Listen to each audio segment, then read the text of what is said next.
ખૂબ સુંદર વાલા ભક્તજનો, આ ગામની અને આ પરિવારની લાગણી અને માંગણીને વશ થઈ અને પૂજ્યપાદ આટલા સંતો અત્રે ઉપસ્થિત થતા હોય ત્યારે સ્વામી આ પરિવારને મૂર્તિ અર્પણ કરવા માગે છે. તો ઘનશ્યામભાઈને વિનંતી કરીશ કે સ્ટેજ ઉપર પધારશે અને એક સ્મૃતિચિહ્ન રૂપે સંતો એને મૂર્તિ ભેટ અર્પણ કરવા માંગે છે. વાલા ભક્તજનો, સ્વામીશ્રીના આશીર્વાદને પણ આપણે એકવાર જોરદાર તાળીઓના ગડગડામાં દિલીપભાઈ આહિર, જેમનો સુમધુર કંઠ છે, જાણે ગળામાં કોઈલ વાસ કર્યો હોય એવો સુમધુર કંઠ છે. તો એવા મધુર કંઠે આપણે એક સરસ મજાનું કીર્તન સાંભળવું છે. તો દિલીપભાઈને હું વિનંતી કરીશ કે આ પ્રસંગોપાત અત્યારે ઉપસ્થિત છે તો આપણને સૌ કોઈને એક સરસ મજાનું કીર્તન સંભળાવશે. ઉત્સાહવાળા માણસો છે. મને ખબર છે, હમણાં મેં રમેડા હતા સીમાડામાં સ્વામી, હજી અઠવાડિયું નથી થયું, ખેતરમાં રેમાતા લોકો. બોલો તો હાલ દિલા વૈયા મેલ મોટા ને મન જેના સાંકડા રે. હાલો બેનો રમી લ્યો. મેલ મોટા ને મન જેના સાંકડા રે. આવો જુવાની આવો, જય હો. જેના મુખમાં નહીં રામનો નામ છે રે.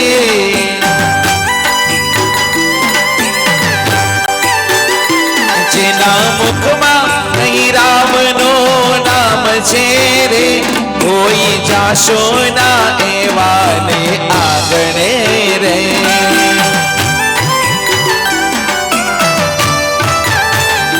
કોઈ જાશો ના એવાને આગણે રે. હાલો હરે હરે, જય હો.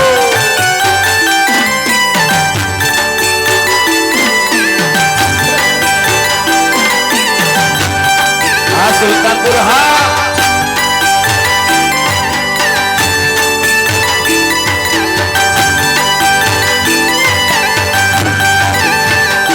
કદી સારાન કામ થાય હાથથી રે.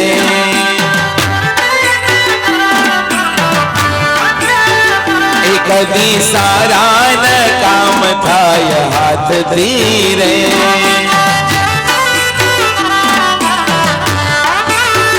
એ જેની તિજોરીમાં ગરીબોની હાય છે રે. જેની તિજોરીમાં ગરીબો નિહાય છે રે. કોઈ જાશો ના એવાને આગણે રે.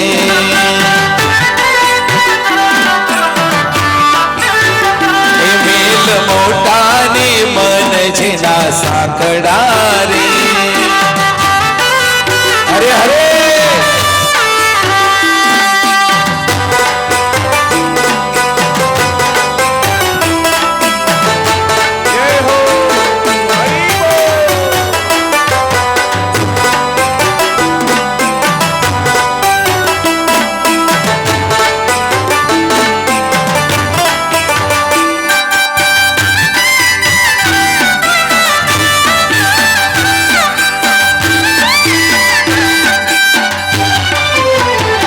અંદર મેલા ને બાર દિશે ઉજડા રે.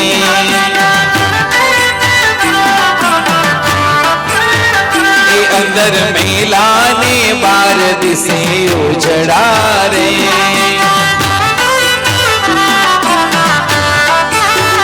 એ નામ મોટા ને કામ જેના કાળા રે. નામ મોટા ને કામ જેના કાળા રે. કોઈ જાશો ના એવાને આગણે રે.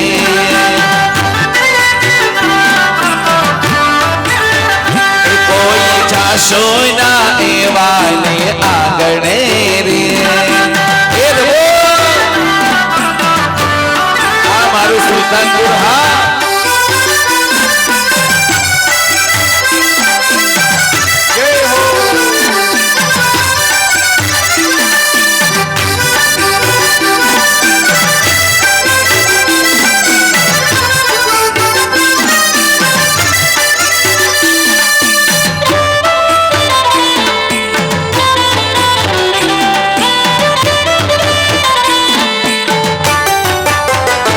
ચમ છેવા મહેમાન જેને લાગતા રે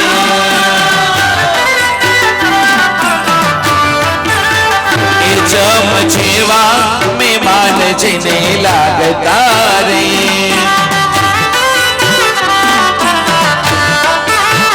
એ જેની વાણીમાં નહીં આદર ભાવ છે રે જેની વાણીમાં નહીં આદર ભાવ છે રે કોઈ જાશો ના એવા આગળ રે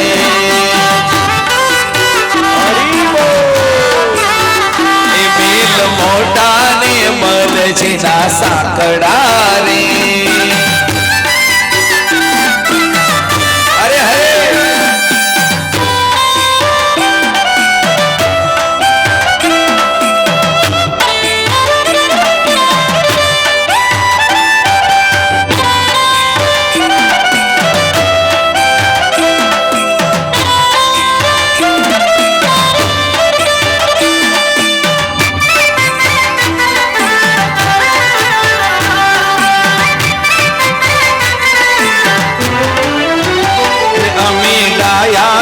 બીજા બધા મોર ગારે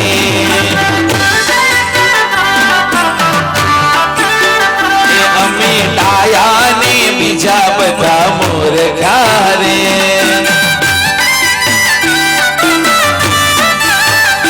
જેના અંતરમાં હોય અભિમાન છે રે જેના અંતરમાં હોય અભિમાન છે રે કોઈ જાશો ના એવા આગળ રે એ હાલો દ્વારિકાનો નાથ મારો રાજા રણ છોડશે એને મને માયા લગાડી રે હા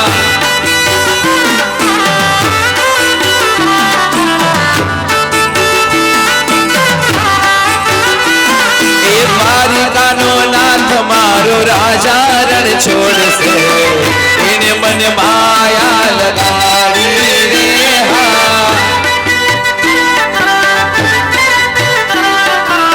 હાલો છેલ્લી મિનિટ એ તમે મને માયા લગાડી મારા વાલા એ તમે મને માયા લગાડી મારા વાલા વાલા એ કાને મને માયા લગાડી રે હા એ મીરાનો માધવ મારો ગિરધર ગોપાલ છે એને મને માયા લગાડી રે હા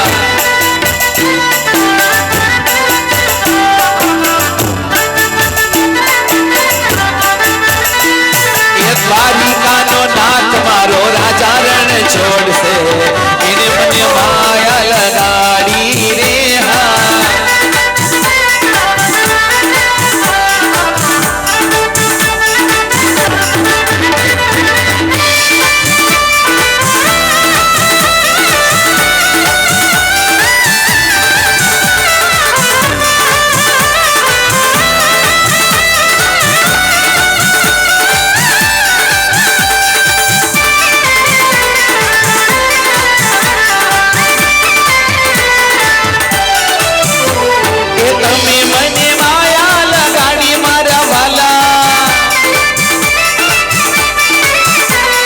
તમે મને માયા લગાડી મારા વાલા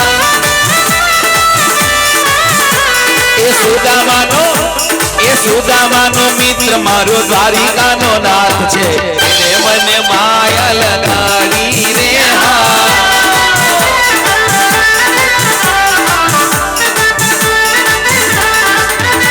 એ દ્વારિકાનો નાથ મારો રાજા રણ છોડશે એને મને માયા લગાડી રે હા હરે હરે જય હો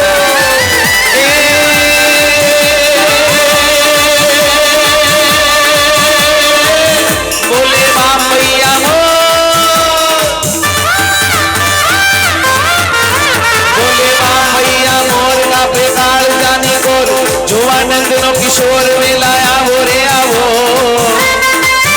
ભૂખી માંડ માંડ ભૂલી જાવ ગીતો લગા લોડા કાન કે રાગાવો રે ગાવો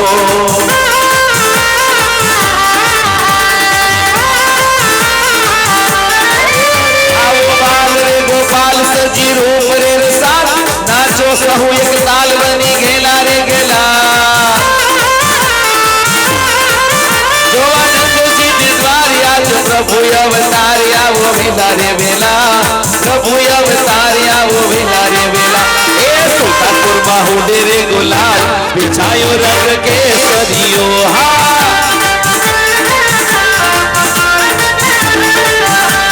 सुल्तानपुर माहुड्यो रे गुलाल बिछायो रंग के सदियो हा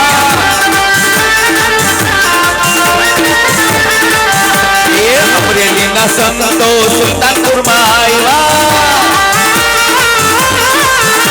ये हमारोड़ा संतो सुल्तानपुर में आया ये सत्संग न हो रे गुलाल बिछायो रंग के सदियो हा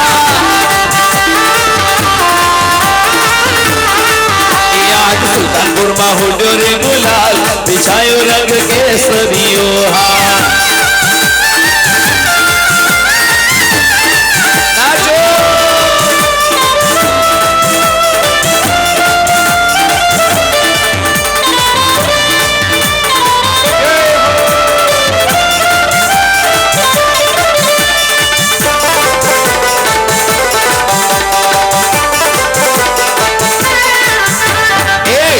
नगारा शरणायु वागे वागे ढोल नगारा रूढ़ी शरणायु वागे लाल लाल हुडे रे गुलाल बिछायो रंग के सदियो हा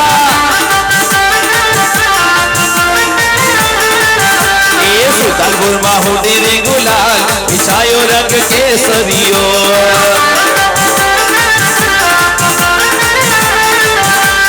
राधे राधे श्याम बोलो मोहन मुरारिया अरे राधे राधे श्याम बोलो मोहन मुरारे ये मोहन मुरारी वालो जय गिरधारी अरे मोहन मुरारी वालो जय गिरधारी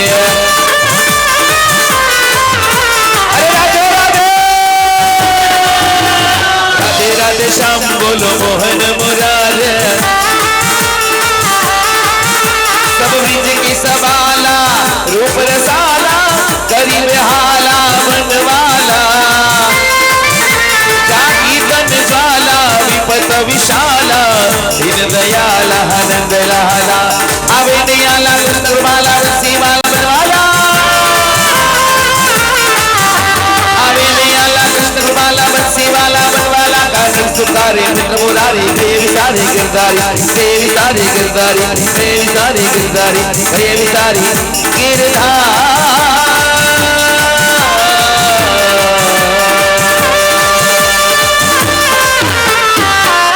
बोलो स्वामी नारायण भगवान की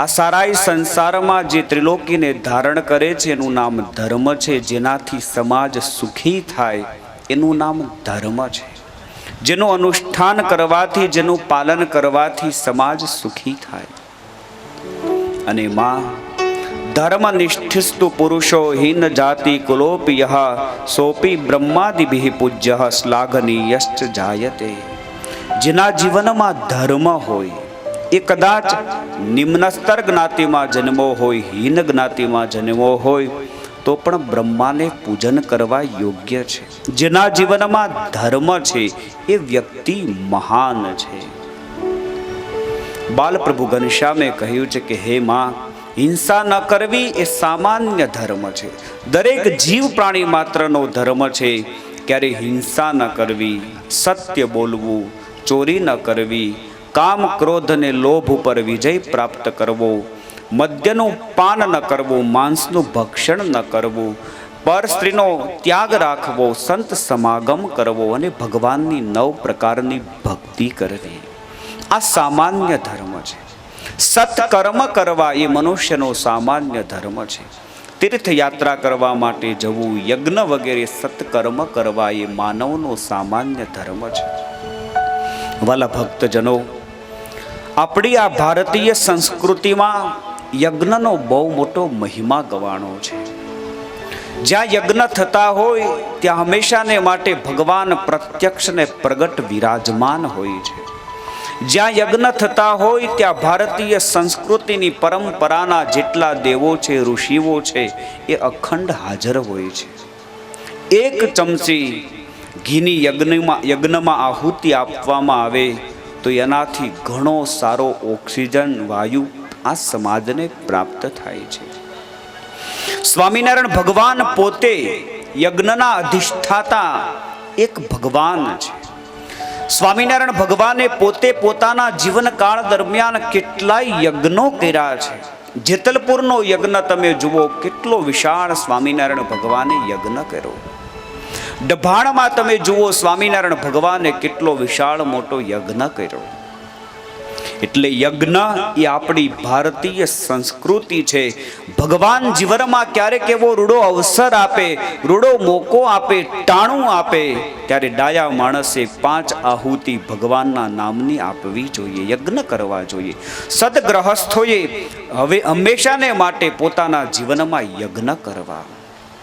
બાલપ્રભુ ઘનશ્યામ કહે છે કે માં, ક્ષત્રિયનો ધર્મ છે, બ્રાહ્મણનો ધર્મ છે શમ, દમ, તપ, જ્ઞાન, દયા, શ્રદ્ધા, ક્ષમા આ બ્રાહ્મણના ધર્મો છે. સુરવીરતા, ધીરજ, બળ, ઔદાર્ય, ગાય, બ્રાહ્મણ અને સાધુનું રક્ષણ કરવું એ ક્ષત્રિયનો ધર્મ છે. અને ત્યારબાદ વૈશ્યનો ધર્મ બતાવતા બાલપ્રભુ ઘનશ્યામ કહે છે, ખેતી કરવી, વેપાર કરવો, ગાયની રક્ષા કરવી, વ્યાજવટો કરવો એ વૈશ્યનો ધર્મ છે. વાલા ભક્તજનો, વ્યાજવટો કરવો એ દોષ નથી, પણ એમાં માપ રાખવું. 1% કા 1.5%, પછી 2%, 3%, 5% સામેવાળાના ટકા કરી નાખો, એટલા ટકેથી કામ ન લેવું. શાસ્ત્રમાં બતાવ્યું છે વ્યાજવટો એ પણ એક ધર્મ છે, પરંતુ એની બાંધેલી મર્યાદામાં રહીને કરવો, બાંધેલી જે ભગવાનની આજ્ઞા છે એમાં રહીને કરવો. સામેના વ્યક્તિની મજબૂરીનો લાભ ન લેવો, એની બિચારાની જે ગરીબી હોય, એની જરૂરિયાત હોય, એનો લાભ ન લેવો. અને એક વસ્તુ જીવનમાં યાદ રાખવી, ક્યારેય કોઈ દિવસ અનીતિનું આવેલું છે અને સુખ નહીં આપે. એક નાનકડું ગામ હતું, બનેલો ઐતિહાસિક પ્રસંગ. એક માજી વિધવા હતા, એની પાસે 20 વીઘા જમીન હતી. 20 વીઘા માજીની પાસે જમીન, અને વર્ષો જૂનો એનો એક હાથી હતો. અને એ માજીની જમીનને વાવે, એની રખેવાળી કરે અને એ જમીનને સાચવે. એમાં ગામના એક કોઈ માથાભારે વ્યક્તિના મનમાં એમ થયું કે માજીને આગળ પાછળ કોઈ છે નહીં, અને માજી એકલા છે, વિધવા છે, પરિવારમાં કોઈ નહોતું. એટલે એ ગામના વ્યક્તિને માજીની જમીન પડાવવાનો સંકલ્પ થયો. એ ગામનો મવડી માણસ, મુખી કાકો. એટલે એકવાર એ મુખી કાકા માજી પાસે આવ્યા. માજી પાસે આવીને કહે કે માજી, આ કાગળિયામાં તમે સહી કરી દો. અરે ગગા, અરે બેટા, આ કાગળમાં હું સહી કરી દઉં તો મને શું મળે? અરે માજી, તમે આ કાગળમાં સહી કરી દો ને તો તમે સસ્તામાં અનાજ મળે, સસ્તામાં કરિયાણું મળે, ખાંડ મળે વગેરે સસ્તામાં પ્રાપ્ત થાય. રાશન કાર્ડ માટે આમાં સહી કરી દો. હવે માજી બિચારા ભોળા, ભગવાનના માણસ, કઈ ખબર નહીં. અને ઓલાએ જ્યાં મુખી કાકાએ કીધું ત્યાં બધે જ એણે પોતાનો અંગૂઠો મારી દીધો. સહી કરતા પણ એને આવડતું નહોતું.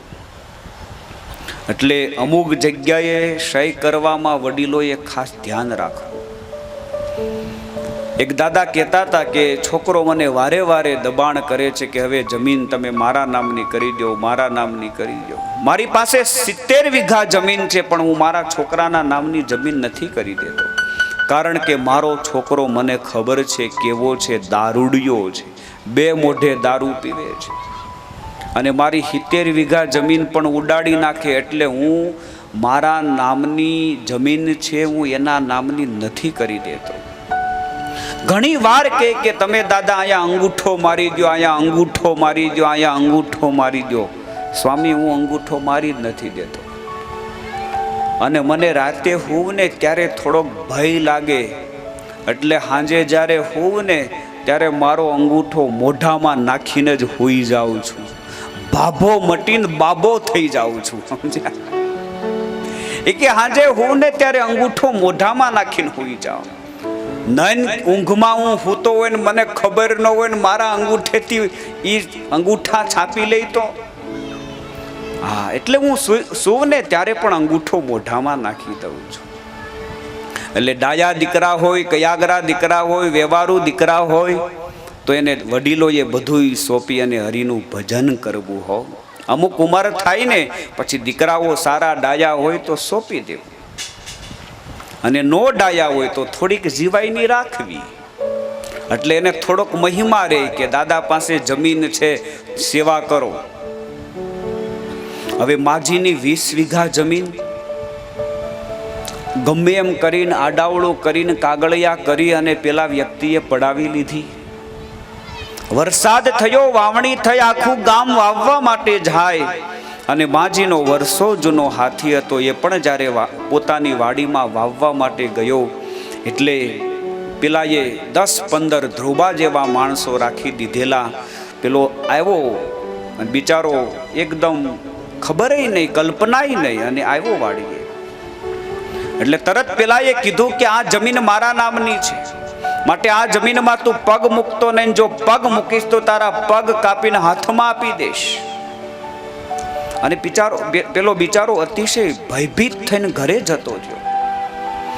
માજીને વાત કરી કે આવી રીતે આપણા ગામમાં પેલો મુખી કાકો ઘૂસી, આપણા ગામનો પેલો મુખી કાકો આપણી વાડીમાં આવી ગયો છે અને ઘરવા દેતો નથી, અને કહે છે આ મારા નામની જમીન છે, કાગળિયા બતાવે છે. અને માજી પણ જૂના જમાનાના એક મોટો વાંસનો હુંડલો લીધો. મોટો વાંસનો હુંડલો લઈ અને વાડીએ આવ્યા ને કીધું કે ગગા, આ મારા નામની જમીન, મારી 20 વીઘા જમીન તારી કેમ થઈ ગઈ? એટલે એને ઓલા કાગળિયા બતાવ્યા કે જુઓ માજી, આમાં તમે બધે સહી કરી દીધી છે, આ તમે અંગૂઠા માર્યા છે, કાગળિયા થઈ ગયા છે, આ મારી છે જમીન. એ કે એમ, આ મારી જમીન તારી થઈ ગઈ? કે હા થઈ ગઈ ને. માજીએ કીધું કે સારું, તમ તાર કાંઈ વાંધો નહીં, આ તું 20 વીઘા જમીન રાખજે, પણ એક કામ કર, આ મારી જે જમીન તારી થઈ ગઈ છે, આ મારી પાસે એક વાંસનો મોટો હુંડલો છે, અને એક હુંડલો માટી મને ભરવા દે. ત્યારે આણે કીધું કે એક હું 5 હુંડલા ભરી જાઉં. માજીએ મોટો વાંસનો હુંડલો હતો, આખો માટીથી ભર્યો, અને મહા મહેનત કરે, બળ કરે, એ પોતાના માથા ઉપર ચડાવે, કોઈ રીતે એ ચડે નહીં. ત્યારે પેલાએ કીધું કે અરે માજી, તમે આટલો મોટો હુંડલો ઉપાડશો, મરી જાહો, આ તમારાથી ચડે નહીં, તમારાથી ઉપડે નહીં, માટે તમે રહેવા દો. અને ત્યારે પેલા વિધવા માજીએ એટલું કીધું કે ગગા, હું પણ તને એ જ કહું છું કે એક હુંડલો માટી હું જો ઉપાડું તો હું મરી જાઉં, તો તે વિધવાની 20 વીઘા ઉપાડી છે, તારી શું દશા થશે? માટે ડાયો થઈ જા, સમજી જા, અને મારી જમીન મને પાછી આપી દે. એટલે એ માણસની આંખ ઉઘડી ગઈ, એને ખ્યાલ આવી ગયો કે માજી બહુ ડાયા છે, સમજુ છે. એટલે એણે પોતાની જે કાંઈ કાગળિયા હતા એ બધા જ ફાડી અને માજીને પાછી જમીન આપી દીધી છે. મારો કહેવાનો ભાવાર્થ, અનીતિ કરી, ખોટું કરી અને આ સંસારમાં કોઈ દિવસ કોઈ વ્યક્તિ આગળ ગયો નથી. બાલપ્રભુ ઘનશ્યામ કહે છે, હંમેશાને માટે નીતિમાં રહી અને માં વૈશ્ય વર્ણના લોકોએ ધનનું ઉપાર્જન કરવું. ત્યારબાદ બ્રહ્મચારીના વિશેષ ધર્મ બતાવ્યા છે ત્યારબાદ ગ્રહસ્થને કરવાનું નિત્ય કર્મ બતાવ્યું છે. ગ્રહસ્થાશ્રમમાં પ્રવેશ કરવાની ઈચ્છા ધરાવતો પુરુષ શુદ્ધ કુળમાં જન્મેલી સમાન જ્ઞાતિવાળી તથા પોતાનાથી નાની ઉંમરમાં એવી નિર્દોષ કન્યા સાથે વિવાહ કરે. સમાન જ્ઞાતિવાળી બહુ સુંદર આપણી શાસ્ત્રની આ બધી પરંપરા છે. હવે ધીમે ધીમે આ બધી જ મર્યાદાઓ ચૂકાતી જાય છે અને હવે તો ગુજરાત બારા બધાય જવા માંડ્યા, ગોધરા સુધી લાંબા થાય છે. માપમાં રહેવું, ગુજરાત સુધી તો કમસે કમ રહેવું. શાસ્ત્રમાં બહુ સ્પષ્ટ લખ્યું છે, સમાન જ્ઞાતિની કન્યા હોવી જોઈએ. કારણ કે અન્ય જ્ઞાતિમાં જ્યારે વ્યક્તિ વિવાહ સંબંધ બાંધે છે, લગ્ન ગ્રંથિથી જોડાય છે, ત્યારે એની જન્મેલી પ્રજા વર્ણસંકર થાય છે. એટલે પોતાનાથી ઉંમરમાં બી નાની હોય, નિર્દોષ હોય એવી કન્યા સાથે વિવાહ કરવો. ન્યાયેન ઉપાર્જયે ધનમ, ન્યાયથી ધનનું ઉપાર્જન કરવું. પ્રતિદિન સ્નાન કરવું, પિતૃ તર્પણ કરવું, શક્તિ પ્રમાણે સ્વાધ્યાય કરવો, ભગવાનનું પૂજન કરવું. સવારે પ્રાતઃ કાળે સ્નાન કરી સૂતરાવ વસ્ત્રનો સ્પર્શ ન કરવો અને સ્નાન કરી ભગવાનનું પૂજન કરવું. યથા કાલમ પોષ્ય વર્ગમ પોષયંચન પીડયત, પોતાનો પોષ્ય વર્ગ હોય એને ભાવથી એનું પોષણ કરવું. નિત્યમ કુર્યાત સતામ સંગઃ ભક્તિમ ચ નવધામ હરેહે, કુસંગ નેવ કુર્વીત ગૃહાસક્તિમ ચ મૂઢવત. નિત્ય સાધુનો સમાગમ કરવો, 9 પ્રકારની ભક્તિ કરવી, કુસંગ જીવનમાં ક્યારેય ન કરવો અને ઘરમાં આસક્તિ ન કરવી. સંસારમાં રહેવું એ દોષ નથી. સંસારમાં રહ્યા પછી સંસારમાં ચોટલી સુધી ડૂબી જવું એ દોષ છે. સંસારમાં રહો, પ્રેમથી હરિનું ભજન કરો. સંસારમાં રહો, બાલ બચ્ચા વચ્ચે રહો, પરિવાર વચ્ચે રહો, પણ એમાં આસક્તિ ન હોવી જોઈએ, એનું બંધન ન હોવું જોઈએ, એનો મોહ ન હોવો જોઈએ. સંસારમાં રહેવા છતાં વિરક્ત રહેવું. જનક રાજાની જેમ, જનકવત. જનક રાજાને મિથિલા નગરીનું રાજ્ય હતું, ચક્રવર્તી સમ્રાટ હતા અને છતાં પણ અતિશય વિરક્ત હતા. એક મહાત્મા સાધુ જનકના દરબારમાં દરરોજ કથા કરતા અને સંત મહાત્મા કથા કરે ને, બીજા બધા જ સાધુઓ સભામાં આવીને બેસી ગયા હોય, પણ જ્યાં સુધી જનક ન આવે ને ત્યાં સુધી કથાનો પ્રારંભ ન થાય.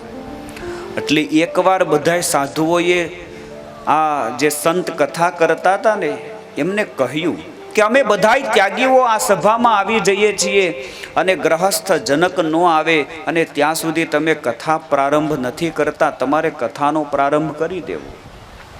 ત્યારે આ સંતે કીધું કે સમય આવે હું તમને સમજાવીશ. અને બહુ સમર્થ સાધુ હતા, એટલે આ સાધુએ પોતાની યોગ શક્તિ વડે મિથિલા નગરીમાં આગ લગાડી. આખી મિથિલા નગરી ભડકે હળગવા મળી. ભડ ભડ ભડ કરતા આખી મિથિલા નગરી સળગી રહી છે. અને સાધુની પર્ણકુટીઓ હતા, એ ઝૂંપડાઓ હતા, એ સાધુની પર્ણકુટીઓ ઝૂંપડાઓ એ પણ ધીમે ધીમે હળગવા લાગ્યા. અને એ વખતે રાજા જનક એ બેઠા છે, સત્સંગ શ્રવણ કરે છે. સેવકોએ આવીને કહ્યું કે રાજન, તમારી મિથિલા નગરી બળી રહી છે, માટે તમે દોડો. અને ત્યારે રાજા જનકે કહ્યું, મિથિલાયામ પ્રદીપ્તાયામ ન મે દહયંતિ કિંચન. આ મિથિલા નગરી સળગી રહી છે, એમાં મારું કશું જ સળગતું નથી. અને મારી જેવા જે સાધુઓ મહાત્માઓ હતા જે ના પાડતા હતા ને કે તમારે કથા શરૂ કરી દેવી, જનકની રાહ ન જોવી, અને એ બધાય હડિયું કાઢીને દોડતા દોડતા ઝૂંપડામાં ગયા, તુંબડા લઈ આવ્યા અને પત્તર લઈ આવ્યા. ત્યારે પેલા સાધુએ કીધું કે તમે ત્યાગી છો, છતાં પણ તમને આટલું બંધન છે, અને આ જનક ગ્રહસ્થ છે, છતાં પણ એને એ મિથિલા નગરીમાં મોહ નથી. એટલા માટે એ આવે ને પછી હું કથાનો પ્રારંભ કરું છું. એટલે ગ્રહસ્થાશ્રમમાં રહેવું એનો એવો અર્થ નથી કે અતિશય આસક્તિ રાખવી. બહુ સુંદર પ્રભુ બતાવે. ગૃહાસક્તિમ ચ મૂઢવત, એક પામર જીવાત્મા જેમ ગ્રહમાં આસક્તિ કરે એ રીતે મારા આશ્રિતે આસક્તિ ન કરવી. બહુ સુંદર ભગવાને ભક્તનો મહિમા બતાવ્યો છે. આ સંસારમાં પથ્થર કરતા તૃણ શ્રેષ્ઠ છે, એના કરતા ડાંગર ઉત્તમ છે, ડાંગર કરતા લત્તા શ્રેષ્ઠ છે, અને વેલ લત્તા કરતા પણ આમ્ર વૃક્ષ આંબાનું ઝાડ શ્રેષ્ઠ છે. આમ્ર વૃક્ષ કરતા પીપળો શ્રેષ્ઠ છે, પીપળા કરતા કીડી શ્રેષ્ઠ છે, કીડી કરતા પતંગિયું શ્રેષ્ઠ છે, પતંગિયા કરતા ભમરો શ્રેષ્ઠ છે, તેના કરતા ચકલા શ્રેષ્ઠ છે, તેના કરતા બકરા શ્રેષ્ઠ છે, તેના કરતા ગાય ઉત્તમ ને શ્રેષ્ઠ છે, એના કરતા મનુષ્ય શ્રેષ્ઠ છે. અને મનુષ્યમાં પણ 4 વર્ણમાં બ્રાહ્મણ વર્ણ શ્રેષ્ઠ છે. બ્રાહ્મણમાં પણ ધર્મયુક્ત બ્રાહ્મણ શ્રેષ્ઠ છે, અને ધર્મયુક્ત બ્રાહ્મણમાં પણ જ્ઞાની બ્રાહ્મણ શ્રેષ્ઠ છે, અને જ્ઞાનીમાં પણ જે ભગવાનનો ભક્ત હોય ને એ બધા જ કરતા શ્રેષ્ઠ છે. અદ્ભુત મહિમા બતાવ્યો છે. તેભ્ય શ્રેષ્ઠ ન કોપી સદા અસ્તિ હે માં. હે માં, ભગવાનના ભક્તથી આ સંસારમાં કોઈ શ્રેષ્ઠ નથી. એટલા માટે ભગવાનના ભક્તનો મહિમા રાખો. બહુ સુંદર વાલા ભક્તજનો મહિમા બતાવ્યો છે. જેના ઘરને વિશે સ્વામિનારાયણ ભગવાન બોલે છે, જેના ઘરને વિશે મારા પરમ એકાંતિક ભક્ત જમે તેને અનંત બ્રહ્માંડના અવતાર, દેવતા અને ઋષિઓને જમાડ્યાનું ફળ થાય છે. એક ભગવાનનો સંત જમે ને, એક ભગવાનનો સાચો ભક્ત જમે ને, આખા વિશ્વના દેવતાઓને જમાડો, અનંત બ્રહ્માંડના અવતારોને જમાડો, અને અનંત ઋષિઓને જમાડો, અને જે ફળ મળે એ જ ફળ ભગવાનનો એકાંતિક ભક્ત જમે ને તમારા ઘરે તો તમને મળે છે. અને ભગવાન કહે છે કે મને જમાડે તેને ત્રિલોકીના જીવને જમાડ્યાનું ફળ થાય છે. અને જે મારા ઉત્તમ ભક્તને જમાડી પૂજા કરે છે તેના મોટા મેરુ જેવા દુઃખ હોય તે દૂર થાય છે. આગળ બતાવે છે 60,000 વર્ષ સુધી અવતારોનું આરાધન કરે. કેટલા વર્ષ સુધી? 60,000 વર્ષ સુધી. 60,000 વર્ષ સુધી અવતારોનું આરાધન કરે, અને જેટલું ફળ થાય એટલું જ ફળ એક મારા પરમ એકાંતિક ભક્તની પૂજા કરવાથી થાય છે. મારા પરમ એકાંતિક ભક્તને એક વખત પૂજે તેના કોટી જન્મના પિતૃઓ નરકમાંથી તરી જાય છે અને ભગવત ધામ જાય છે. ભગવાનના ભક્તને પૂજો ને, એનો આટલો મોટો મહિમા છે બાપ. એટલે જીવનમાં ભગવાનના ભક્ત થાજો, અને જે ભગવાનના ભક્ત હોય ને એમાં સદભાવ રાખજો. કદાચ આપણાથી ભક્તિ ન થતી હોય, કોઈ ભગવાનના ભક્ત બાયુ ભાયુ કોઈ પણ હોય ભગવાનનું ભજન કરતા હોય, એનો મહિમા રાખવો. સ્વામિનારાયણ ભગવાને વચનામૃતમાં લખ્યું છે કે આ સંસારમાં જે ભગવાનની ભક્તિ કરતા હોય એવા ભગવાનના સંત અને ભક્તનો મહિમા સમજવો. ખાલી મહિમા સમજીએ ને તોય આપણું કામ થઈ જાય. શ્રીમદ ભાગવતમાં એક બહુ સરસ સુંદર કથા આવે છે, ગજગ્રાહની કથા. ઉત્તરાર્ધમાં વ્યાસ ભગવાને આ કથા લખી છે. એક બહુ મોટું સરોવર હતું, અને એ સરોવરમાં એકવાર હાથી પોતાના પરિવાર સાથે, પોતાની પત્ની હાથણી છે, પોતાના દીકરાઓ મદનિયાઓ છે, આખા પરિવાર સાથે હાથી સરોવરમાં સ્નાન કરવા માટે જાય છે. અને હાથી આમ સરોવરમાં અરવિંદભાઈ સ્નાન કરતો હતો ને, એટલે એ સરોવરમાં વર્ષો જૂનો એક મગરમચ્છ હતો. એટલે એ મગરમચ્છે પેલા હાથીના 2 પગ પકડી લીધા. એવા મજબૂત પગ પકડી લીધા. હાથીએ બહુ મહેનત કરી, હાથીએ બહુ બળ કર્યું, છતાં પણ કોઈ રીતે હાથી એનાથી છૂટે નહીં. બહુ પ્રયત્ન કરવા છતાં હાથી જ્યારે એ ગ્રાહના મુખમાંથી ન છૂટ્યો, એટલે હાથીએ વિચાર કર્યો કે કાંઈ વાંધો નહીં, મારી પત્ની હાથણી છે, મારા દીકરાઓ મદનિયાઓ છે, મને બચાવશે, ઉગારશે. હાથણી બિચારી એણે પણ બહુ મહેનત કરી જોઈ, એણે પણ બહુ પ્રયત્ન કર્યા, બહુ રળી, પણ કોઈ રીતે ઓલો નીકળે જ નહીં બારો. મગર કોઈ રીતે આને મૂકે જ નહીં. અને હાથીનું બળ પાણીમાં એટલું બધું લાંબુ ચાલે નહીં. હાથણીએ બહુ મહેનત કરી જોઈ, મદનિયાઓએ બહુ મહેનત કરી જોઈ, કોઈ રીતે હાથી એનાથી બહાર ના આવે. એટલે હાથણી બારી આવી અને કાંઠે ઊભી રહી. મદનિયાઓએ બારા આવ્યા અને કાંઠે ઊભા રહ્યા. સરવાળે પછી મદનિયાઓએ અને એની જે માં હતી હાથણી, એને નિર્ણય કર્યો કે હવે આ તમારો બાપો બારો નહીં નીકળે, હવે આને મૂકી દો, હું બીજો ધણી કરી લે, તમે બીજો બાપો કરી લેજો, હવે આને મૂકીને હાલીએ આપણે. આ દુનિયા સ્વાર્થી છે, મતલબી છે. હાથણી જતી રહી, મદનિયાઓ જતા રહ્યા. હાથી વિચારે પડી ગયો કે જેના માટે આખી જિંદગી મેં મહેનત કરી, કાળી મજૂરી કરી, આખા જંગલમાં ફરી અને હું આના માટે ખાવાનું લઈ આવતો, અને આણે આમનમ મને મૂકીને જતા રહ્યા. અને હાથીએ વિચાર કર્યો કે આ સંસારમાં ભગવાન શ્રી હરિ સિવાય બીજું કોઈ મારો હવે આધાર નથી. બધા જ આધાર જતા રહીને પછી જીવને ભગવાન સાંભળે છે હો. અને પછી એ હાથીએ સરોવરમાં એક સરસ મજાનું કમળ હતું, એ કમળને તોડ્યું છે, પોતાની સૂંઢ વડે આકાશમાં અધર ફેલાવ્યું છે, ભગવાનને પ્રાર્થના કરી છે, હે હરિ તમે આવજો, પધારજો, મારી રક્ષા કરજો. અને જેવી ભગવાનને પ્રાર્થના કરી એ જ વખતે પરમાત્મા ત્યાં પધાર્યા છે. પોતાનું ગરુડ હતું, એ ગરુડનો ત્યાગ કરી પગપાળા ઠાકોરજી આવ્યા છે, પોતાના સુદર્શન ચક્રને આજ્ઞા કરી છે, અને પેલા જે મગરમચ્છ હતો એનું માથું કાપ્યું છે ઠાકોરજી. હાથી મુક્ત થયો છે. અને ત્યારે જે પેલો મગરમચ્છ હતો ને એનો આત્મા એ ભાગવતી તનું ધારણ કરી અને ભગવાનના સ્વરૂપમાં લીન થયો. ત્યારે ભાગવતના સંતોએ પ્રશ્ન કર્યો કે તમારું ભજન હાથી કરતો હતો અને કલ્યાણ તમે આ મગરાનું કેમ કર્યું? અને ત્યારે કૃષ્ણ ભગવાને કહ્યું કે હું આ કિનારે આવ્યો ત્યારે હાથી શું કરતો હતો? પ્રભુ તમે જ્યારે અહીંયા કિનારે આવ્યા ને ત્યારે હાથી તમારું ભજન કરતો હતો, તમારું સ્મરણ કરતો હતો, તમને યાદ કરતો હતો, તમને પુકારતો હતો. ભગવાન કે બરાબર, હાથી મારું ભજન કરતો હતો. અને પેલો મગર, એ મગરે હાથીના બે પગ પકડ્યા હતા.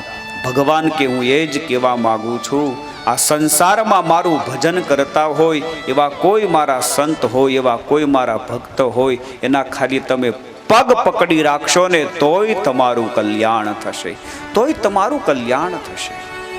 માટે સંતો અને ભગવાનના એકાંતિક ભક્તો એનો મહિમા સમજવો.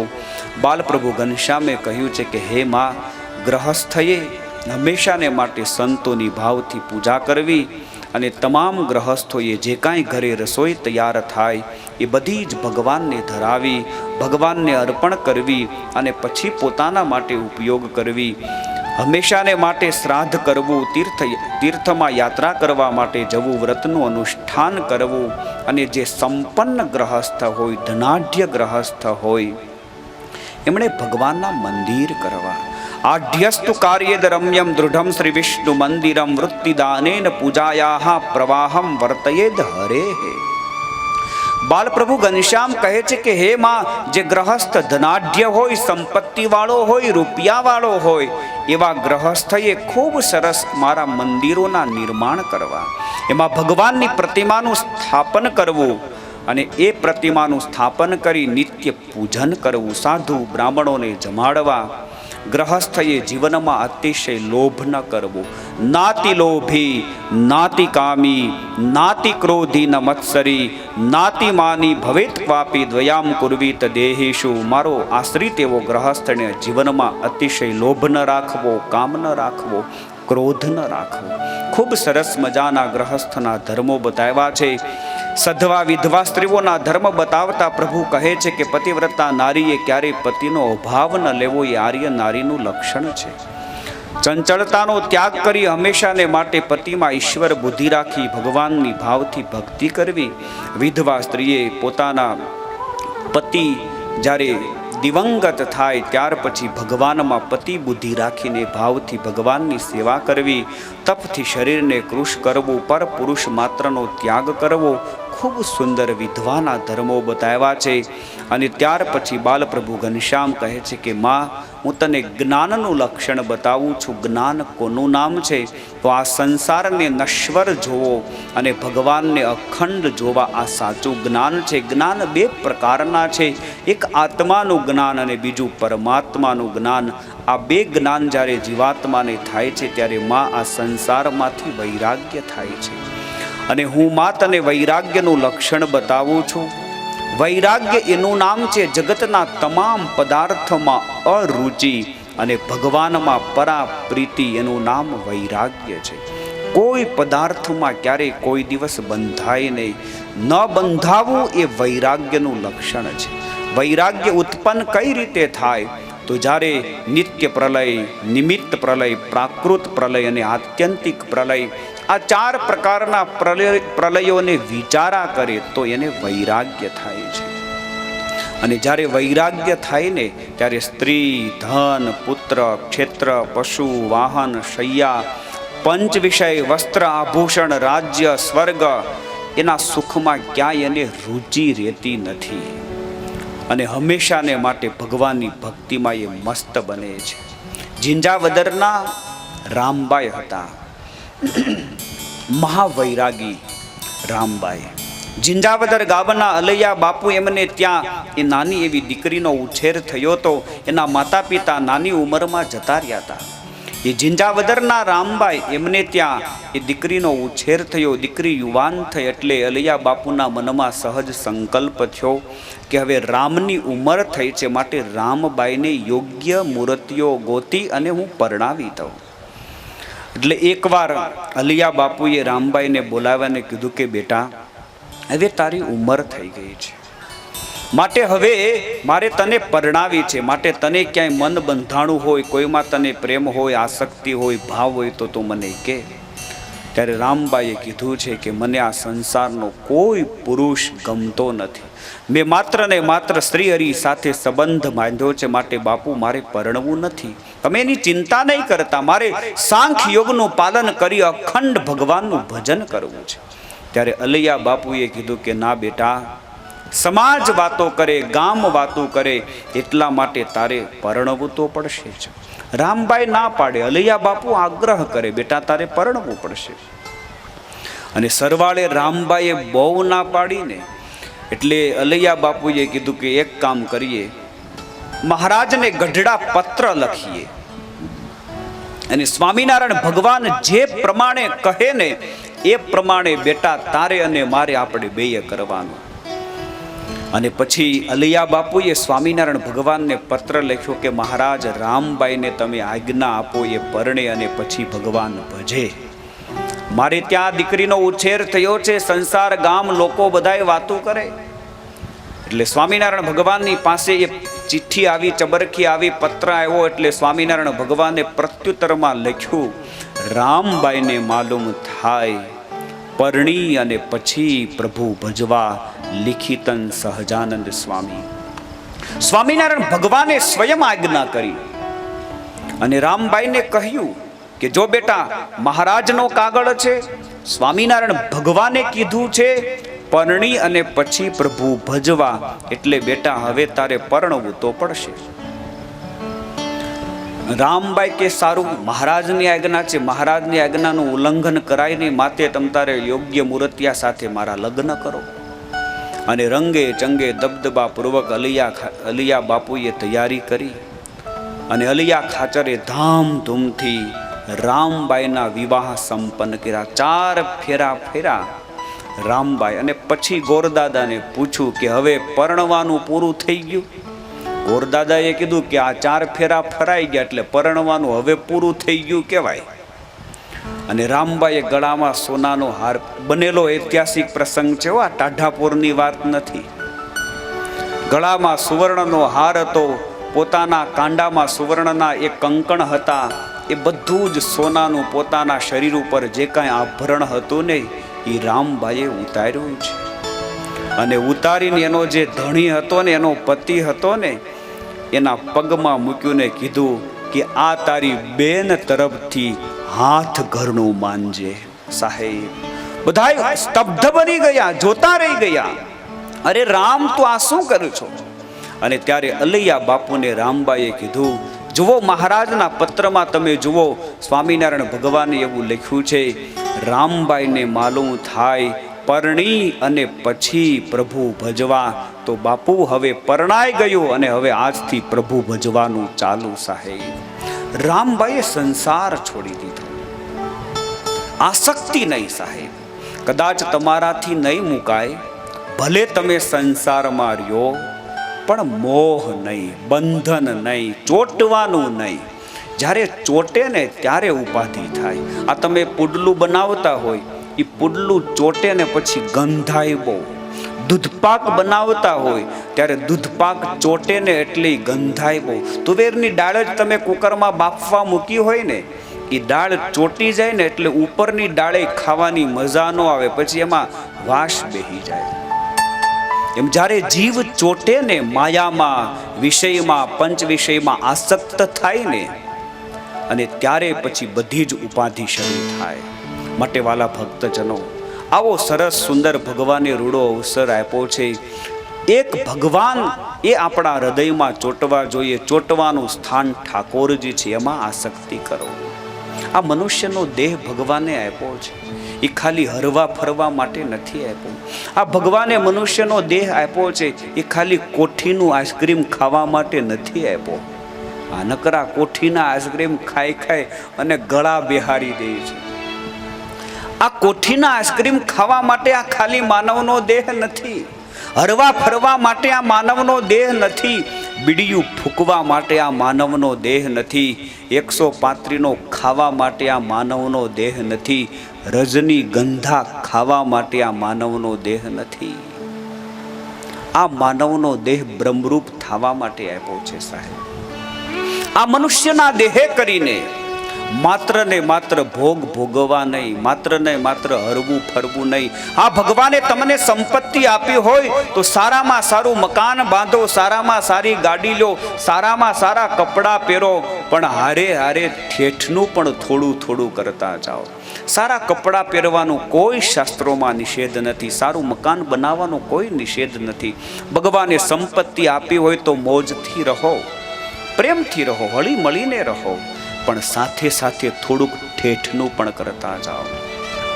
બ્રહ્મરૂપ થવા માટે ભગવાને આ કાયા આપી છે, માત્ર ને માત્ર માયા માટે આ કાયા નથી. અને જો નહીં સાવધાની રાખીએ ને તો બહુ મોટી ઉપાધિ થશે.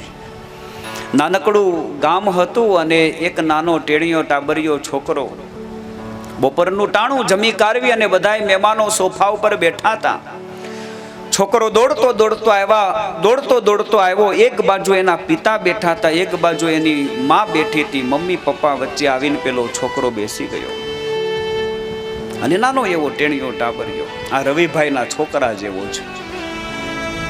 રવિભાઈનો છે ને આ એના જેવો. એ શાંતિથી પગ વાળીને બેહતો નથી. જો આવ્યો સંભાળતા આવ્યો એટલે નાનો એવો ટેણીયો ટાબરિયો છોકરો એની મમ્મીને કહે કે મમ્મી કેવું સરસ આપણે મકાન બનાવ્યું છે. આ દ્રષ્ટાંત છે, એનો સિદ્ધાંત બહુ સમજવા જેવો છે. અદ્ભુત સિદ્ધાંત છે બચ્ચું બાપા, સમજવા જેવો.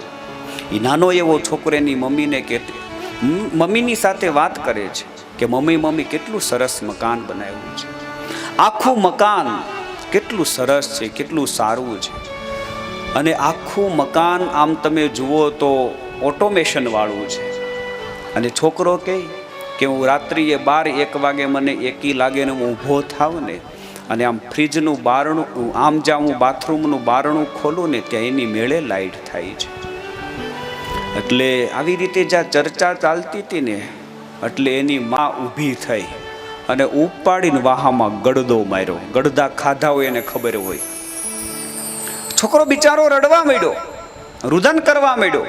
એટલે એના બાપાએ કીધું કે આ બિચારો જિજ્ઞાસાથી તને પૂછે છે, શાંતિથી જવાબ આપને. એટલે એની માએ કીધું કે આ મારો રોયો બાથરૂમનું બારણું નથી ખોલતો, ફ્રીજનું બારણું ખોલે છે ફ્રીજનું. અને તમે કહો છાશ કેમ ખારી થઈ, છાશ કેમ ખારી થઈ. એક તો મેં મીઠું નાખ્યું ને ઉપરથી આ ઠોકે છે. એટલે મહેમાનો આવ્યા હતા ને કે આજે શાકે બહુ ખારું હતું, ફ્લાવરનું શાક બહુ ખારું લાગતું હતું. હવે એ છોકરાને ભૂલમાં બારણું ખોલવું તું બાથરૂમનું પણ ખુલી જાતું તું ફ્રીજનું, એટલે છાશ અને શાક ખારા થઈ ગયા. એમ જીવન ભગવાને આપણને આપ્યું છે હરિ ભજવા માટે, આત્માનું કલ્યાણ થાય એટલા માટે. એટલે બાપ બહુ સાવધાની રાખજો, નકર જીવન ખારા બની જશે. એક બહુ સુંદર રામજીભાઈ, રાજકોટથી આજે રામજીભાઈ આવ્યા છે અને કાલે બહુ સરસ મજાનો સુંદર વાલા ભક્તજનો આ મંડપમાં યજ્ઞ થશે. સ્વામિનારાયણ મહામંત્રનો આ મંડપમાં સવારે પ્રાતઃકાળે યજ્ઞ થશે. માટે તમામ બહેનો ભાઈઓ જેમને સજોડે બેસવું હોય, એકલા લાભ લેવો હોય, અડધો કલાક, પોણો કલાક, કલાક દિવ્ય યજ્ઞ થશે. એમાં બધા જ યજમાન પરિવારના બહેનો ભાઈઓ હોય તોય ભલે, બીજા સત્સંગી બહેનો ભાઈઓ હોય તોય ભલે, જેને યજ્ઞનો લાભ લેવો હોય એને લાભ પ્રાપ્ત થશે. માટે ખાસ કાલે બધાય આવજો. રાજકોટ ગુરુકુલ દ્વારા સદવિદ્યા બહાર પડે છે. એ સદવિદ્યામાં એક બહુ સરસ મજાનો લેખ વર્ષો પહેલા આવ્યો હતો. એ લેખ મેં વાંચો, બહુ અદ્ભુત લેખ.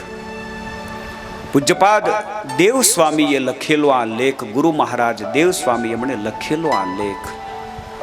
સ્વામી લખે છે કે ગુરુકુલમાં એકવાર રમેશચંદ્ર નામના સંત, કોઈ મહાપુરુષ આવ્યા હતા. હવે એ જે રમેશચંદ્ર હતા ને, એમને કોઈ સંત મળેલા અને એ સંતે પોતાના જીવનની બનેલી સત્ય ઘટના કહી હતી. અને રમેશચંદ્રને એવું કીધું હતું કે તમે જ્યાં જાઓ ને ત્યારે તમે આ મારી વાત કરજો. એટલે એ સદવિદ્યામાં લેખ લખેલો હતો. પેલા સંત હતા ને, એ સંતે આ રમેશચંદ્રને વાત કરી હતી અને એ રમેશચંદ્રએ પૂજ્ય દેવસ્વામીને વાત કરી. એ સંત જ્યારે ગ્રહસ્થાશ્રમમાં હતા ત્યારે ખૂબ ગરીબ હતા, એકદમ ગરીબ પરિસ્થિતિ. કોઈ રીતે ખાવાનું પૂરું ધાન મળે નહીં અને બહુ ગરીબ. અને એમાં બરાબર કોઈ એને એક પાર્ટનર મળી ગયો અને પાર્ટનરશિપમાં એણે કાપડનો ધંધો શરૂ કર્યો. એટલે એ સંત પોતે કહે છે કે મેં પાર્ટનરમાં ધંધો શરૂ કર્યો અને ખૂબ મને ધન મળ્યું. એમાં ઘણા રૂપિયા હું કમાણો, લાખો રૂપિયા હું કમાણો. એટલે પછી બહુ એક તો પીડા હતી, દુઃખ હતું અને બે પાંદડે કોઈ દિવસ હું થાતો નહોતો ને બહુ ધન મળ્યું. ને પછી વિચાર કર્યો કે ભગવાનની કૃપાથી રૂપિયા બહુ ઝાઝા આવ્યા છે, એટલે હાલો હવે મુંબઈ ફરવા માટે જઈએ. બહુ રૂપિયા થઈ જાય ને કાં મુંબઈ જતા રહે છે ને કાં દીવ જતા રહે છે. એટલે બહુ રૂપિયા થયા એટલે આ બે જણા મુંબઈ ફરવા માટે ગયા. એક હોટલમાં ઉતારો કર્યો, હોટલમાં રોકાણા અને 3 દિવસ સુધી મોજ માણી. અને એક દિવસ રાત્રિએ આ સંત કહે છે કે મારો પાર્ટનર હતો, મને મનમાં એમ થયું કે હું આને જો મારી નાખું ને તો જે કાંઈ રૂપિયા છે, જે કાંઈ પ્રોફિટ છે, જે કાંઈ આ ધમધોકાર બિઝનેસ ચાલે છે એ બધું મને રહે. એટલે એ સૂતો હતો અને સવારે દૂધમાં ઝેર પાઈ, ઝેર નાખી અને એ દૂધ પાઈ અને મેં મારા પાર્ટનરને મારી નાખ્યો. અને ઘણા રૂપિયા હું કમાણો તો, ઘણી સંપત્તિ મારી પાસે હતી અને ગ્રહસ્થ જીવન મારું હતો. એટલે મારે એક દીકરો થયો, દીકરો યુવાન થયો અને પછી એ લંડન ભણવા માટે ગયો. અને લંડન ભણવા માટે ગયો એટલે ઘણા પછી તો માંગા આવવા માંડ્યા અને દીકરાના માંગા આવવા માંડ્યા અને સંબંધની વાત ચાલતી હતી ત્યાં દીકરો બીમાર પડ્યો અને કોઈ રીતે દીકરો હાજો ન થાય. પછી તો વિદેશ લઈ જઈ અને સારી મોટી હોસ્પિટલમાં મને દાખલ કર્યો. જેટલા મેં રૂપિયા ભેગા કર્યા હતા ને બધા જ રૂપિયા ખર્ચી નાખ્યા, તો પણ છોકરો હાજો ન થાય. અને એકવાર આ સંત લખે છે કે એકવાર હું રાત્રિના 12 વાગે છોકરાની બાજુમાં બેઠો હતો. જન્મ મરણ વચ્ચે જોકા ખાય છે અને એ વખતે બરાબર આંખો બંધ છે, એકદમ જન્મ મરણ વચ્ચે એ છોકરો ઝોકા ખાય છે, બોલવાની પણ શક્તિ નથી. આજને કાલ એ જાય એવી પરિસ્થિતિ. એમાં રાત્રિના 12 વાગે એકાએક એણે આંખો ખોલી. ઘણા સમયથી એણે આંખો નહોતી ખોલી. એમનેમ બે ભાન દશામાં પડ્યો તો, બે શુદ્ધ દશામાં પડ્યો તો, અને 12 વાગે એકાએક આંખો ખોલી અને મારી સામું જોઈ અને હસ્યો અને પછી બોલ્યો કે તમે મને ઓળખો છો? ત્યારે મેં ના પાડી કે હું તને નથી ઓળખતો. અને ત્યારે પેલા છોકરાએ કીધું કે મુંબઈની હોટલમાં વર્ષો પહેલા દૂધમાં ઝેર પાયાને જે મારી નાખ્યો હતો ને એ જ પાર્ટનર હું દીકરો થઈને આવ્યો છું. એ જ પાર્ટનર હું દીકરો થઈને આવ્યો છું. અને જેટલું મારું લેવાનું હતું એ બધું જ હવે ચૂકતે થયું છે. એટલે હવે હું જાઉં છું. એ છોકરો આ બાજુ મરી ગયો અને આ માણસને મહાવૈરાગ્ય થયો કે જેના માટે મેં આ પાપ કર્યું, ન કરવાના કામ કર્યા, એ એક દી મને મૂકીને જતો રહ્યો. અને એ માણસ ગ્રહસ્થ હતો, સંસાર છોડીને નીકળી ગયો, ભગવી કંઠા ધારણ કરી અને ભગવાનનું ભજન કરવા માંડ્યો. આ બાજુ એમનો અગ્નિ સંસ્કાર પૂરો થયો અને સાધુ થઈ ગયો. અને વર્ષો પછી એણે આ વાત રમેશચંદ્રને કીધી અને એ વાત પૂજ્ય સ્વામીને એણે કરી. એટલે મારો કહેવાનો ભાવાર્થ એ છે કે આ સંસારમાં આવ્યા પછી જે કાંઈ આપણે સાચું ખોટું કરશું, પાપ કર્મ કરશું, એ અવશ્ય ભોગવવા પડશે. માટે બાલ પ્રભુ ઘનશ્યામ કહે છે કે હે માં, જીવનમાં વૈરાગ્ય રાખી ક્યારેય કોઈ દિવસ ખોટા પદાર્થમાં આસક્તિ ન કરવી. ખૂબ સરસ મજાનો સુંદર બાલ પ્રભુ ઘનશ્યામ ઉપદેશ આપી રહ્યા છે. અને ત્યારબાદ વાલા ભક્તજનો ભક્તિની ખૂબ સુંદર પરિભાષા પ્રભુ બતાવશે. એ કથા આપણે કાલે શ્રવણ કરીશું. કોઈ પણ શ્રોતાઓ આજે સભા છોડીને જાય નહીં. આપણી વચ્ચે ખૂબ સારા લોક સાહિત્ય કલાકાર, હાસ્ય કલાકાર લખુભાઈ આવ્યા છે. લખુભાઈ આહિર ખૂબ સારા પ્રામાણિક સજ્જન વ્યક્તિ છે. તમે ઘણીવાર એમને સાંભળ્યા હશે. એમને સાંભળવા એ જીવનનો બહુ મોટો લાભ છે. અને સાથે સાથે કાલે યજ્ઞનું આયોજન છે. તો અમારે રામજીભાઈ અને કેશુભાઈ વગેરે રાજકોટથી આવ્યા છે. તો આપણે કાલે યજ્ઞનું આયોજન કર્યું છે. તો એની પણ થોડી ઘણી યાદી આપણને રામજીભાઈ કરશે. અને વ્યાસપીઠ વિનંતી કરે છે કે આ સભા મંડપમાં પધારેલા તમામ બહેનો ભાઈઓ યજ્ઞમાં લાભ લેજો, આહુતિ આપજો. અને સજોડે કોઈને બેસવું હશે તો પણ બેસવાની વ્યવસ્થા છે. તો ખાસ બધા યજ્ઞનો પણ લાભ લેજો. કાલે સવારે પાટોત્સવ નિમિત્તે નિજ મંદિરમાં ભગવાનનો સરસ મજાનો સુંદર મહાઅભિષેક થશે 8 થી 9. તો એમાં પણ ખાસ બધા હરિભક્તો જોડાજો. 8 વાગ્યાનો ટાઈમ છે ને વિનુભાઈ? તો સવારે 8 કલાકે નિજ મંદિરમાં પણ દેવોનું પૂજન થશે અને મહાઅભિષેક થશે. એમાં પણ બહેનો ભાઈઓ દર્શન કરવા માટે ખાસ કાલે અભિષેકનો આવે. અને કાલે સાંજે આવા સમયે ખૂબ સરસ ધામધૂમથી વાલા ભક્તજનો આ સ્ટેજ ઉપર પણ ગાદી પટ્ટાભિષેકનો અભિષેક થશે. અને જેવો આપણે જન્મોત્સવમાં આનંદ કર્યો હતો એવો જ આપણે ગાદી પટ્ટાભિષેકમાં આનંદ કરીશું. સમૂહમાં રાસ થશે. માટે તમામ બહેનો ભાઈઓ કાલે પણ રાસ લેવા માટે તત્પર રહે, તૈયાર રહે અને કાલે આવજો. આમ ગણો ને તો કાલ આપણો છેલ્લો દાડો છે, છેલ્લો દિવસ. પ્રમદી તો પૂર્ણાહુતિ બપોરે છે. એટલે ખાસ બધા હાર્દિકભાઈ તૈયાર થઈને આવજો અને રાસ બધાય લેજો. બરાબર? તો હવે રામજીભાઈને વિનંતી કરીશ કે સત્વરે ઉતાવળા પગલે અહીંયા સ્ટેજ ઉપર આવશે અને આવી અને કાલે યજ્ઞ બાબતે જે કાંઈ યાદી હોય એ રામજીભાઈ કરશે. અને ત્યારબાદ આપણે લખુભાઈને સાંભળશું. થોડીક વાર માટે બધા જ બહેનો ભાઈઓ શાંતિથી સાંભળજો અને બેસજો એવી દરેકને ખાસ ખાસ ભલામણ છે. જય જયકાર સાથે આજની કથા અહીંયા વિરામ લે છે. બોલો શ્રી સ્વામિનારાયણ ભગવાનની.